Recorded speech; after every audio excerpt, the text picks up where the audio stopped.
GMR Warora energy limited आणि GMR Varalakshmi foundation तर्फे रक्तदान शिबिर आयोजित करण्यात आलं। त्यामध्ये 83 रक्तदात्यांनी रक्तदान केलं।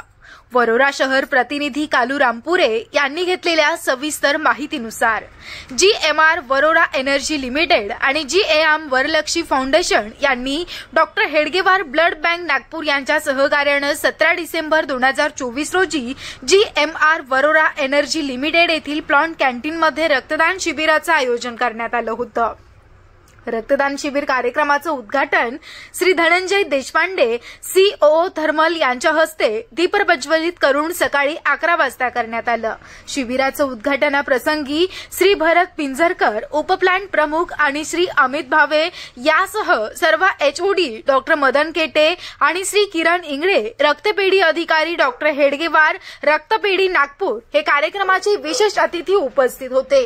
श्री धनंजय देशपांडे COO थर्मल यांनी आपल्या भाषणात रक्तदानाच्या महत्त्वावर भर दिला आणि वैयक्तिक सामाजिक जबाबदारी अंतर्गत येणाऱ्या क्रियाकलांपैकी रक्तदान हे विशेष कार्य आहे जे GMR कंपनीद्वारे वर्षातून 2दा आयोजित केला जातो असं त्यांनी संबोधित केले।